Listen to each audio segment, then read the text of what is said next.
Bonjour, c'est le coach Samuel. Bienvenue à cette troisième capsule sur l'urgence de fermer au moins 70% des facultés des lettres et des humanités au Cameroun.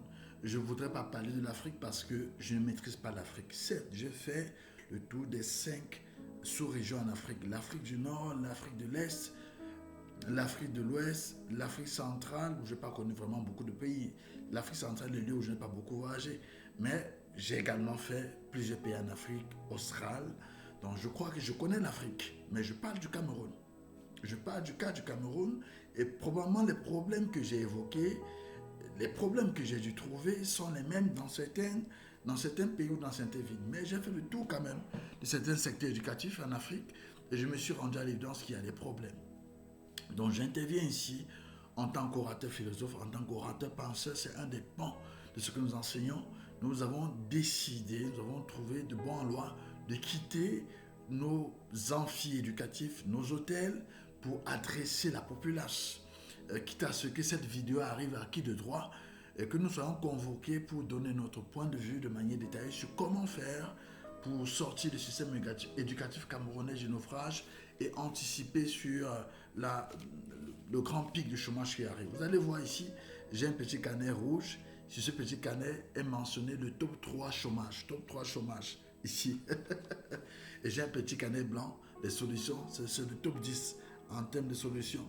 Vous savez, je suis pas allé loin, je suis pas allé lire les grands livres, les grandes théories. J'ai travaillé avec l'IA. On va me dire, oui, il a pris l'IA, etc. Quand on ne convoque pas l'IA, qu'est-ce que vous dites? Que ce qu'on dit, c'est ce que nous racontons. Mais l'IA, sur certains domaines, ne se trompe pas. Malheureusement, elle ne se trompe pas. C'est approximatif, c'est pas totalement ça, mais c'est assez réaliste. Vous savez, c'est trivial. On demanderait même à un enfant, demander à un Asiatique de 15 ans, quelles sont les filières qu'il faut installer en Afrique, il vous dira. Donc, c'est exactement ce que l'IA reproduit. Je vais essayer d'être assez pertinent. La dernière fois, nous avons évoqué 3 raisons fondamentales pour lesquelles on devrait fermer au moins 70% de ces filières et pointant. Le temps, ce n'était pas pour les à vitam aeternam. Et on avait ouvert la voie à la réforme de ces filières. Aujourd'hui, nous venons avec des solutions. Mais avant d'évoquer les solutions, souvenez-vous, il y a un adage qui dit, ce n'est pas, c'est une citation, ce n'est pas en contemplant la lumière, c'est pas en contemplant la lumière que l'on demeure lumineux. Non, ce n'est pas en contemplant la lumière que l'on devient lumineux. Vous allez m'excuser, je ne suis pas totalement sorti de ma maladie, mais c'est en jetant un regard sur notre propre obscurité. Ce n'est pas en contemplant la lumière que l'on devient lumineux, mais c'est en jetant un regard sur notre propre obscurité. Ça fait longtemps que nous avons apprécié le système éducatif camerounais. On est resté dans la contemplation de la lumière. Nous avons le meilleur système éducatif camerounais. On a les meilleurs intellectuels, on a les meilleurs ceci. Je vous fais une simple analyse. Ces intellectuels camerounais, ils ont mené le Cameroun où? Ils ont mené le Cameroun où? Où est-ce que les intellectuels camerounais ont mené le Cameroun? Vous pensez qu'on développe un pays avec la littérature?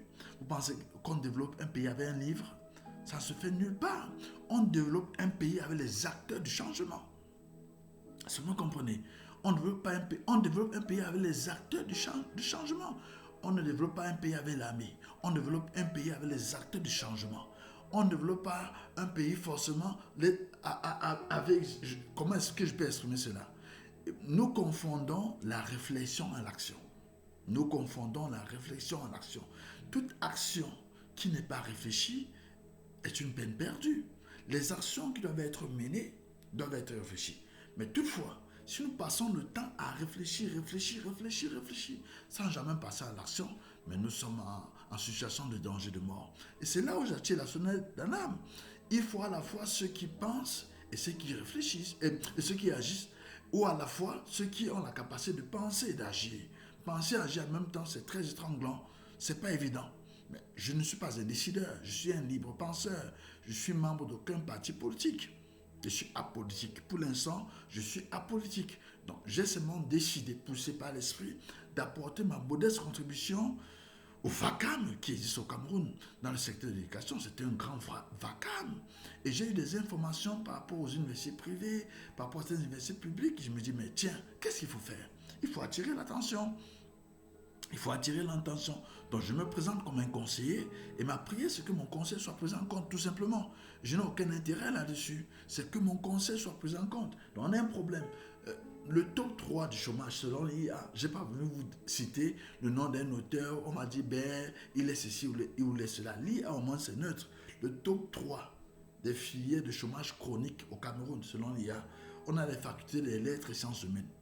Je n'ai pas consulté l'IA avant. Ce thème m'est venu inspirer. Et j'ai décidé ce matin de voir ce que l'IA me proposerait. Et dans ces filières des lettres et sciences humaines, ça vient en numéro 1. Et j'en ai parlé au départ. On a les sciences sociales qui sont classées en numéro 1. Puis on a les sciences littéraires. Et enfin, on n'a pas mentionné d'autres filières. Et ce qui est très intéressant ici, dans les sciences littéraires, on a mentionné français et anglais. On n'a pas mentionné les langues locales. Donc ça veut dire quoi? Et je l'ai rappelé la dernière fois. Sauf si la politique linguistique, une véritable politique linguistique de langue locale est mise sur pied pour apporter comme un courant d'air à l'éducation dans le secteur des lettres. Donc les langues locales ici ne font pas partie des filières qui apportent la pauvreté, non. Elles font partie des filières selon l'IA qui apporteraient la richesse. Vous savez, le Cameroun, depuis un certain temps, n'avait pas de véritable politique linguistique. Ce n'est que récemment qu'on a adopté une stratégie pour les langues locales. Mais imaginez-vous que dans un pays comme le Cameroun, on décide de choisir des langues, une langue par région, une langue principale par région, avec une langue subsidiaire. Donc l'enfant dès la maternelle ou dès l'école primaire choisit une de ces langues-là comme langue d'apprentissage.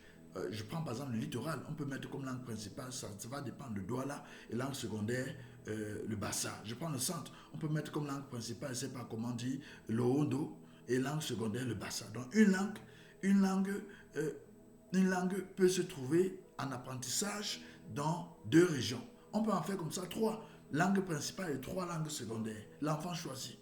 Parce qu'on a tellement de langues au Cameroun. Donc, personne ne va accepter qu'on choisisse sa langue au détriment de l'autre, mais on est obligé de le faire. Si vous connaissez très bien l'histoire de la politique linguistique française par rapport au breton, comment est-ce que le breton a été absorbé? Le breton est une langue qui était une fierté régionale, mais ce breton a été absorbé. Donc aujourd'hui, on ne va pas dire qu'on va conserver toutes les langues. Le Cameroun, c'est l'Afrique en miniature. On ne demande pas non plus que ces langues disparaissent. D'ailleurs, je ne connais pas une seule université au Cameroun qui fait le travail que Harvard fait par rapport aux langues. Harvard, c'est un centre de collection précis, numérisé, qui a le maximum de langues locales parlées au monde. Et quand on parle de politique linguistique, il s'agit de cela. Il s'agit d'avoir une véritable stratégie, d'avoir un véritable plan de développement pour les langues. Si je reviens simplement à ceci, dans les langues locales n'ont pas été perçues ici comme un facteur de désemploi, de chômage. Non. Même l'IA voit en cela un facteur de développement. Non, cela n'a pas été mentionné. Parce qu'on a mentionné les langues comme le français et l'anglais. Maintenant, vous avez vu que même les langues, d'autres langues étrangères n'ont pas été mentionnées. Ça veut dire quoi? Vous qui êtes par exemple en bilingue, il est important pour vous d'apprendre une 3e langue comme le chinois, comme l'arabe, comme le portugais, comme l'espagnol, pour ne pas maîtriser simplement ces langues. Parce que aujourd'hui, maîtriser le français et l'anglais, c'est très limité. Si vous maîtrisez français, anglais, arabe, c'est excellent. Vous n'allez jamais chômer. Si vous maîtrisez français, anglais, chinois, c'est excellent. Vous n'allez jamais chômer. Est-ce que nous sommes ensemble? Parce que ça ne sert à rien de tomber dans du verbiage sans des propositions concrètes. Moi, j'ai fait les trilingues. Aujourd'hui, je parle plus allemand. Je parlais très bien, couramment allemand. De 2005 jusqu'à pratiquement 2009, je parlais couramment allemand. L'allemand courant. Je vous le dis sincèrement. Donc, j'ai décidé de me déscolariser parce que j'avais compris qu'il fallait aller sur le terrain. Aujourd'hui, je suis un patron, je suis dans l'entrepreneuriat social. J'ai des organisations qui sont opérantes dans plusieurs pays. Mais si j'avais été enseignant l'allemand, ça aurait été jamais possible. Est-ce que vous comprenez? Ça a été un choix. Ça a été un choix. L'entrepreneuriat est un choix stratégique. Deuxième top des filières qui nous conduisent radicalement au chômage, sciences juridiques, politiques et économie classique. Économie classique, sciences juridiques, politique, économie classique. La dernière fois, je n'avais pas évoqué l'économie classique parce que c'est un domaine que je ne maîtrise pas. Donc on a même mentionné l'économie classique, c'est vrai. Je connais plein de personnes qui ont fait certaines filières en séco et qui sont en chômage, chômage drastique. Troisième top 3 des filières qui nous ouvrent les portes grandes, infernales du chômage, on a les filières de formation professionnelle généralisée. 1. Gestion des ressources humaines. 2. Marketing, communication. C'est vrai. Au lieu de faire marketing, communication, vous faites plutôt, par exemple, marketing digital et e-commerce. Moi, je n'ai pas le temps de revenir là-dessus. Je ne suis pas votre conseil d'orientation. Non, je ne suis pas votre conseiller d'orientation. Je n'ai pas le temps de revenir là-dessus. 4. On a cité le secteur de l'éducation. On a cité le secteur de l'éducation. En 4. Dans certaines filières, dans certaines universités, on n'a pas les filières éducation, mais j'en connais dans des universités, dans les pays que j'ai visités, que ce soit en Afrique, en Europe ou en Asie. Ce sont les 3 continents que par la grâce de Dieu j'ai eu à visiter. Donc, dans ces 3 continents, dans certaines villes, dans certains pays, on a les facultés d'éducation. On a les facultés d'éducation, plus ou moins. On dit ces facultés d'éducation sont celles qui enfantent le plus grand nombre de chômeurs. Elia a dit, pour le cas du Cameroun, la plupart des motos-taximens sont des gens issus de ces filières-là. Donc, que j'ai mentionné, la plupart des motos-taximens sont des gens issus de ces filières, faculté électrique, sciences humaines, sciences juridiques, politique, économie classique, puis les filières de formation professionnelle, RH et le secteur de l'éducation, la plupart. Maintenant, quand vous interrogez l'IA, quels sont les motifs, quelles sont les raisons, l'IA va vous parler de l'inadéquation formation-emploi, c'est vrai, il y a une inadéquation drastique que moi j'ai remarqué par rapport à ce qu'on nous donnait comme formation. Je me suis dit, ben, je ne pourrais pas continuer dans cela.